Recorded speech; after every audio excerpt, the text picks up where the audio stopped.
Well, it's time for Oppo's Innoday 2021 event. Follow the link in the description and you can explore this place too. There was a whole bunch of tech unveiled, like their new Marisilicon X, which will notably improve your photos and videos. That'll be in all Find X series phones in Q1 of 2022. But I think by far the most exciting unveiling was the smart glass that they have and their new folding phone. Oppo has definitely learned a lot from their previous AR prototypes about spatial computing, so they hope to bring all of their knowledge to their new product. It's called Oppo Airglass. It's their newest advent in extended reality that can just magnetically snap on and off to the frame. Yes, I know, it does look like a modern version of Google Glass, but Oppo has attached a lot more design and functionality to it. Oppo says it has been designed to be as light and comfortable as possible. So the resulting design only ends up being 30 grams in total. To display information on the glass, Oppo had to design their own projector, which they are calling as the Spark micro projector. It's a pretty impressive thing that's only around 0.5 cubic centimeters in volume. And similar to Xiaomi smart glasses, the micro LED that's driving the projector can get as bright as 3 million in perceived nits. It's primarily meant to show you information on your screen like notifications or turn-by-turn navigations from your GPS app. It supposedly can track your head movement, so if you get a notification, you can simply nod to view the notification in full, and then you can shake your head to swipe it to the left, similar to how you would do it on your phone. It may look a little weird to someone sitting in public just nodding and shaking their heads to dismiss their hundreds of notifications, but thankfully you can also use the touch bar on the side like a normal person. I mean, Oppo is pretty much entirely targeting Xiaomi with their smart glass, because another feature that they demoed was the translation feature. So two people who are wearing Oppo Airglass can directly start communicating in their native tongue, say Chinese and English, and it'll automatically convert that voice into text that the other person can read. It also has a teleprompter feature where you can have your script directly in front of your eyes if you're giving a presentation. And yeah, it does look pretty geeky when you're using it compared to Xiaomi smart glasses, which look like any other pair of glasses. I like having the ability to detach it from my spectacles when I don't need its smart features. And also, when this thing needs to be charged, you can simply detach it and charge it separately without having to remove your glasses, as you would have to do with the Xiaomi smart glasses. Oppo calls this the most practical and user-friendly smart glass they've ever created, and I agree. It should be interesting to see it when it comes out in first quarter of 2022. Moreover, they'll also be making the SDK available, so if any developer wants to create something custom, they can do that. Let me know on Discord what you think of this smartwatch, and now let's talk about their foldable flagship, which they are calling as the Find N. And as you can see yourself, it is much smaller than most other folding smartphones out there. And Oppo said size and form factor was one of their biggest concerns when they were designing this product. Apparently, according to one of their surveys which they did for all the people who are currently using a folding phone, they said that most of the users seem to use their phone in a folded manner, only unfolding it when they are sitting down or in an indoor position, and not really unfolding it outdoors because they say it's not easy to use. So that was one of Oppo's biggest driving factors, that they had to make a phone which was usable whether it's folded or unfolded.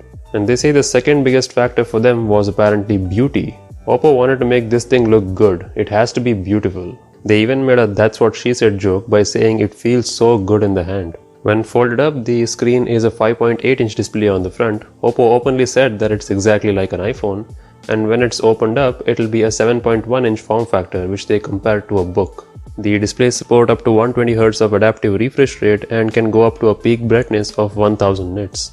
They apparently received some compliments for their color accuracy as well, as some people used it for video editing. Are you trying to seduce me, Oppo? They kept saying the size is 7.1 inch. There may be another joke there.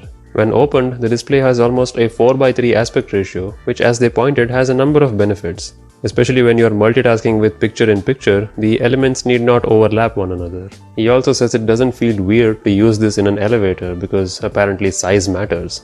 Oh my god, this dude. It's obvious that they're pretty proud of the user experience they've designed. Small details like when you close the bigger screen, if you get a notification, the smaller screen will show you this gentle glow at the bottom of the screen, which you can swipe to reveal the notification. If you don't do anything, it'll just lock the phone. The next problem they addressed was the crease that forms in the middle of the folding screen. They showed a quick demonstration that if you fold it in a normal way, then there'll always be a crease, but they have developed a special solution which has kind of a U-shaped bend that will allow the screen to be bent and flexed back out without any creases. They say it took them many iterations to come up with a solution, and the final one they have is arguably the best one in the industry. This resulting design apparently has 136 components in it, where a margin of error is only 0.01mm. They had to spend the good chunk of the last 4 years patenting over 125 components and designs in this hinge. They then showed a picture of what looks like a Galaxy Z Fold 3 on the left with a giant crease visible and their phone on the right. I mean, we'll just take that with a grain of salt for now. They later also showed a pretty interesting demo that the screen is pretty gapless. They made the phone close around a piece of paper and it was hanging there in its place. The point is that the phone weighs 270 grams, so even if there was a little bit of crease in the phone, it would slide down.